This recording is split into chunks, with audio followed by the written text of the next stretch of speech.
ہوں آپ کے ریکارڈ کے لیے، شاید کوئی اور نہ کہے یہ، جس آئی ایس آئی کو آج مورد الزام ٹھہرایا جا رہا ہے، جب تاریخ رقم ہوگی تو کہیں گے کہ آئی ایس آئی نے امریکہ کی مدد سے سوویت یونین کو افغانستان میں شکست دے دی۔ پھر ایک اور جملہ ہوگا، آئی ایس آئی نے امریکہ کی مدد سے امریکہ کو شکست دے دی۔ جب سے طالبان نے افغانستان کا کنٹرول سنبھالا ہے، یہ ویڈیو بہت وائرل ہوئی ہے، لوگ دیکھ کے محظوظ ہو رہے ہیں، اور اس کی وجہ یہ ہے کہ مسلمان دلی طور پر امریکہ سے ناخوش ہیں۔ جس طرح اس نے عراق میں تباہی مچائی، افغانستان میں بمباری کی اور بہت سارے ملکوں میں مسلمانوں کو تکلیف پہنچائی، تو یہاں جب اس کو شکست فاش ہوئی افغانستان سے تو مسلمان بہت خوش ہوئے، پوری دنیا کے، اور بالخصوص انڈیا اور پاکستان کے مسلمان بہت خوش ہوئے کہ جو اپنے آپ کو سپر پاور کہتا تھا وہ کس طرح دم دبا کے بھاگا، اور جو اس کا ظلم تھا اور ظلم کا دور تھا وہ ختم ہوا، اور جس ظالم حکومت کی سپورٹ کر رہا تھا وہ بھی ختم ہو گئی۔ اس لحاظ سے مسلمان بہت خوش ہوئے، اور بالخصوص پاکستانی بہت خوش ہوئے، اس لیے کہ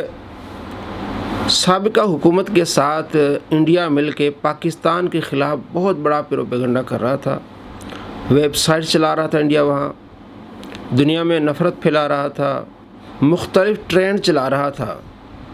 جس سے مسلمانوں کو اور بالخصوص پاکستانوں کو بہت تکلیف محسوس ہو رہی تھی، اور کئی واقعات اس نے حملے کروائے، جیسے پچھلے دنوں داسو واقعہ ہوا جس میں انڈیا ملوث ہے، اس کی جو ایجنسی ہے را ملوث ہے۔ اس لیے پاکستان اور پاکستانی کو خوشی ہوئی کہ یہاں سے انڈیا بھی دم دبا کے بھاگا، اور اس لیے بھی خوشی ہوئی کہ پاکستان کا ہمسایہ افغانستان یہ مستقبل میں امید ظاہر کی جاتی ہے کہ کشمیر کے معاملے پر ہی پاکستان کا ساتھ دے گا۔ جس طرح کے طالبان آ رہے ہیں تو امید ہے کہ پاکستان کا ساتھ دے گا کشمیر کے معاملے میں، اور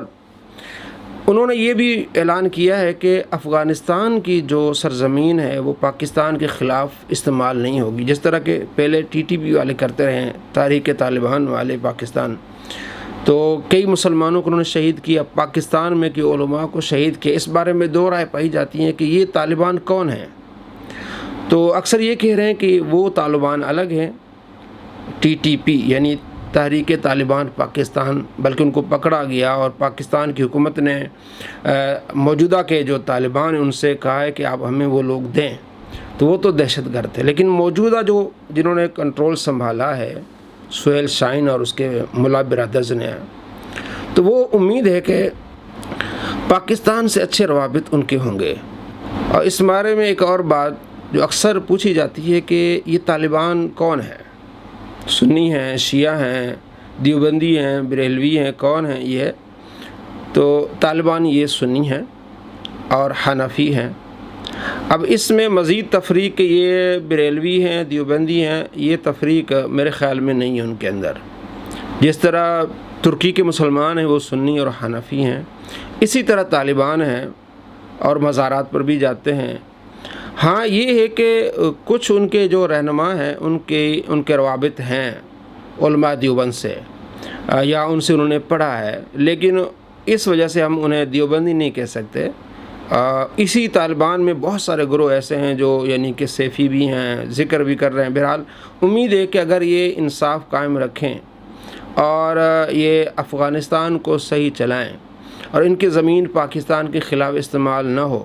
پاکستان میں جو قتل و غارت پچھلے سالوں میں ہوئی اس میں ان کا ہاتھ نہ ہو، تو اگر اچھی حکومت چلا لیں دنیا بھی انہیں قبول کرے گی اور پاکستان بھی انہیں قبول کرے گا، اور ہمیں خوشی ہوگی کہ ہمارا پڑوسی ملک امن سے رہ رہا ہے اور وہاں اسلامی قوانین نافذ ہیں، تو یہ مسلمانوں میں ایک خوشی کی لہر ہے۔ اکثر مسلمان اس کو ایکسیپٹ کرتے ہیں، خوش ہوتے ہیں۔ ہاں جو سیکولر ہیں وہ انہیں تکلیف ہے کہ جی داڑھی والے اور جو ہے وہ امامے والے وہ جناب چیف جسٹس بن رہے ہیں، وہ قاضی بن رہے ہیں، وہ وزیر خارجہ بن رہے ہیں، وہ وزیر داخلہ بن رہے ہیں، انہیں اس کی بڑی تکلیف ہوگی۔ بہرحال اکثر مسلمانوں کی اس کی خوشی ہے اور امید کی جاتی ہے کہ ان کی حکومت اچھی ہو اور مسلمانوں کے لیے فائدہ مند ہو۔ السلام علیکم ورحمۃ اللہ وبرکاتہ۔